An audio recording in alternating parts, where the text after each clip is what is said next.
오늘 우리에게 주시는 하나님 아버지의 말씀은 고린도 후서 3장 12절에서 18절 말씀입니다. 고린도 후서 3장 12절에서 18절까지 제가 봉독해 드리겠습니다. 우리는 이런 소망을 가지고 있으므로 아주 대담하게 처신합니다. 모세는 이스라엘 자손이 자기의 얼굴에 광채가 사라져가는 것을 보지 못하게 하려고 그 얼굴에 너울을 썼지만 그와 같은 일은 우리는 하지 않습니다. 그런데 이스라엘 백성의 생각은 완고해졌습니다. 그리하여 오늘날까지 이르기까지도 그들은 옛 언약의 책을 읽을 때에 바로 그 너울을 벗지 못하고 있습니다. 그 너울은 그리스도 안에서 제거되기 때문입니다. 오늘날까지도 그들은 모세의 글을 읽을 때에 그 마음에 너울이 덮여 있습니다. 그러나 사람이 주님께로 돌아서면 그 너울은 벗겨집니다. 주님은 영이십니다. 주님의 영이 계신 곳에는 자유가 있습니다. 우리는 모두 너울을 벗어버리고 주님의 영광을 바라봅니다. 이렇게 해서 우리는 주님과 같은 모습으로 변화하여 점점 더 큰 영광에 이르게 됩니다. 이것은 영이신 주님께서 하시는 일입니다. 아멘. 오늘 또 계속해서 우리가 새벽 기도의 시간에 고린도 후서 말씀을 나눕니다. 우리가 이제 지난 금요일 새벽 기도의 시간에 영광에 더한 직분이다. 우리에게 이제 하나님께서 그 은혜를 주셨고 또 새 언약은 또 더욱더 영광이 넘친다. 이렇게 말씀을 드렸습니다. 오늘 이제 바울은 지난번에 이어서 계속해서 모세 이야기를 합니다. 그래서 모세가 얼굴에 너울을 썼던, 수건을 썼던 그 이야기를 다시 언급하죠. 그러나 우리는 그렇지 않다. 우리는 쓰지 않는다. 오히려 그 너울을 벗어버리고 주님의 영광을 바라보며 주님과 같은 모습으로 변화된다. 그래서 오늘 우리가 이제 말씀 나누면서 그러면 너울이 무엇인지, 어떻게 또 이 너울이 벗겨지는지, 그리고 우리는 또 어떻게 변화되는지, 또 이 부분을 또 함께 나누고자 합니다.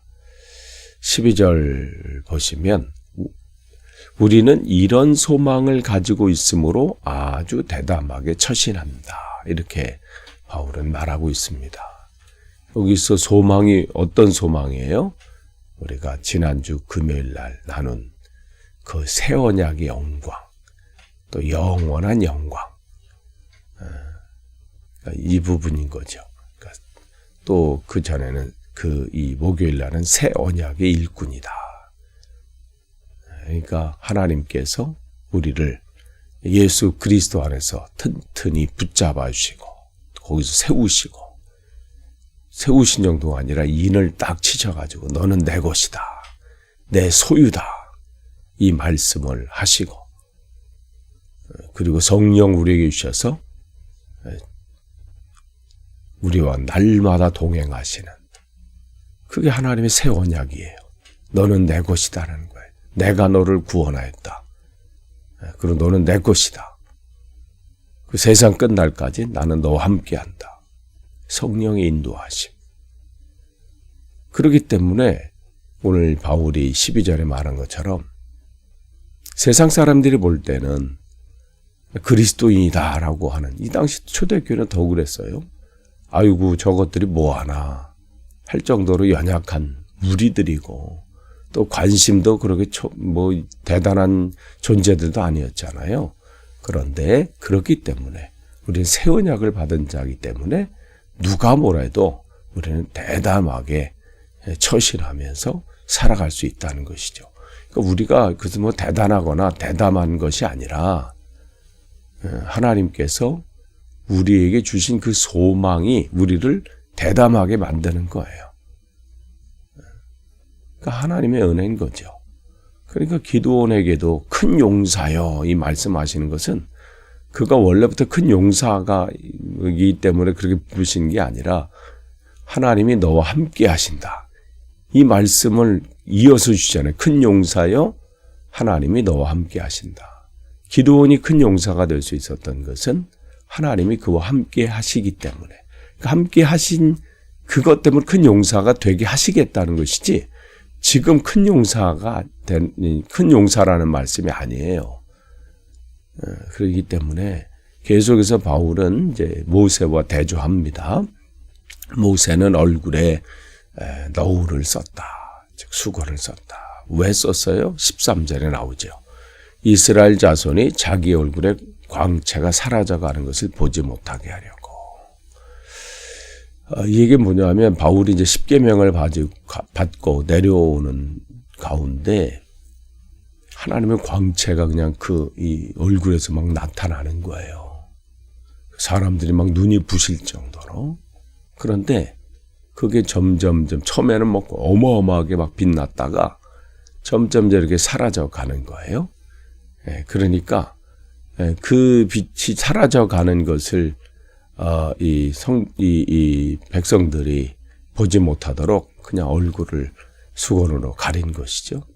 그러니까 모세의 광채는 대단한 것 같아도 일시적인 것이고 시간이 지나가면 사라져 버렸습니다.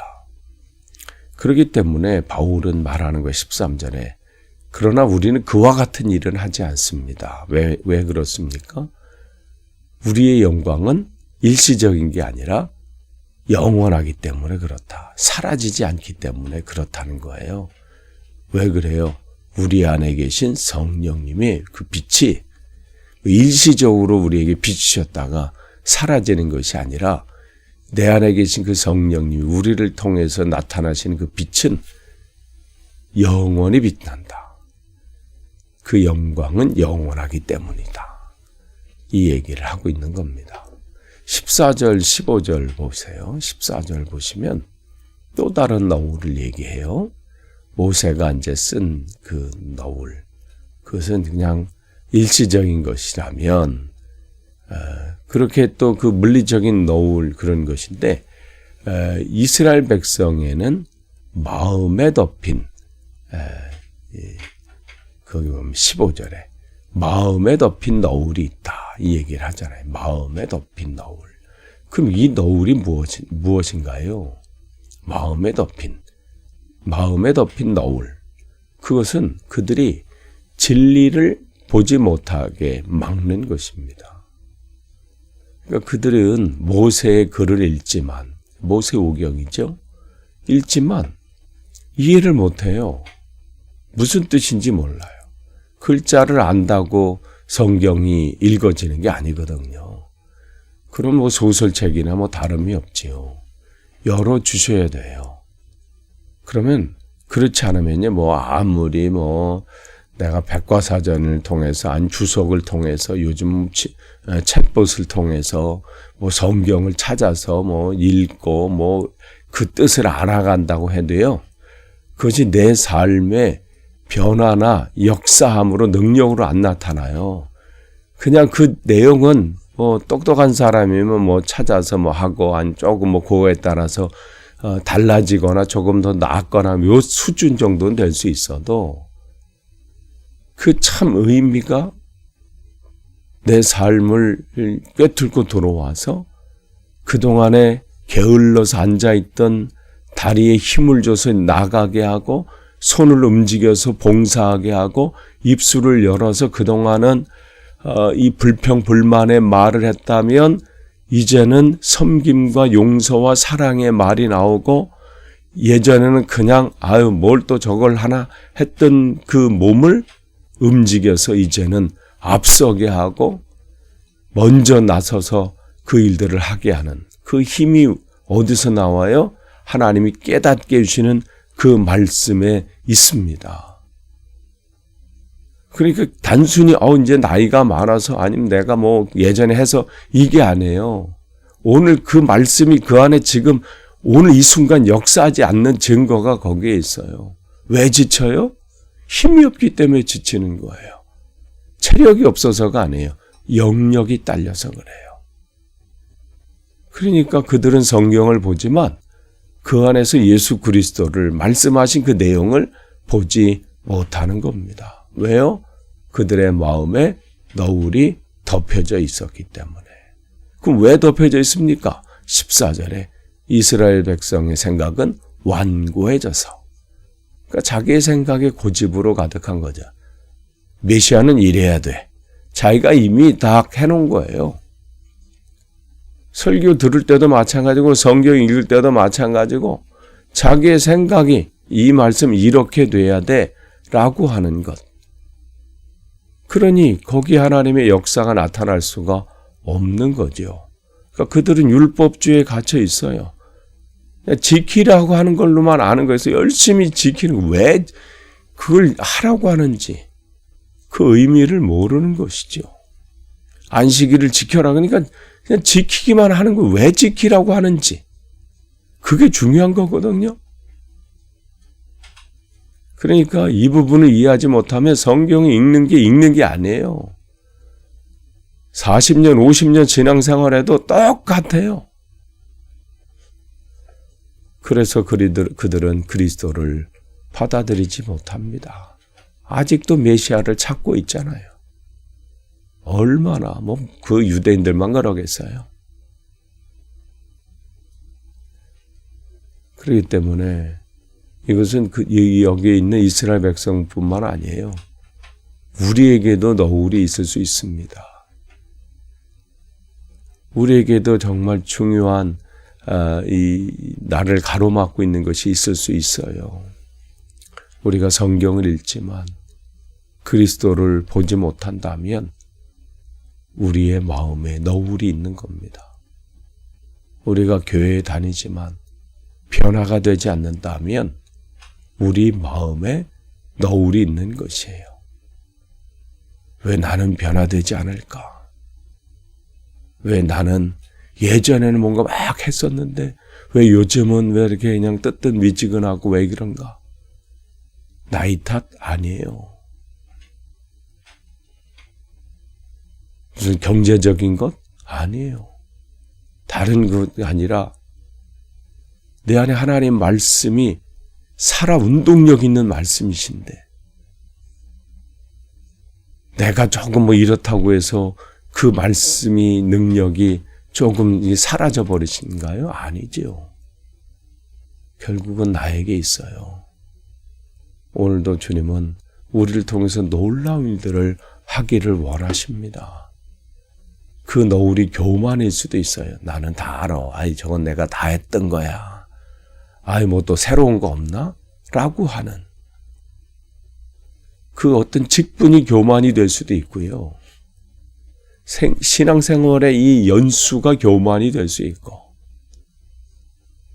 어떤 것이든 내 안에 뭔가 교만으로 내차서 판단하고 그런 것들을 그 어떤 지식이나 아니 똑똑함이나 세상적인 어떤 방법들 아니 자기 의일 수도 있고요. 율법주의일 수도 있습니다.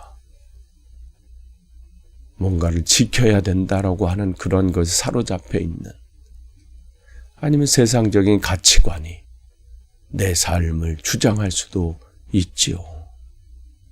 그런데 16절을 보시면 사람이 주님께로 돌아서면 그 너울은 벗겨집니다. 이렇게 돼 있어요. 네, 오늘 이 부분을 이제 우리가 이 16절부터 또 쭉 더 나눠야 되는데 오늘 이제 시간 짧게 더 나눌 수 있는 시간이 없네요.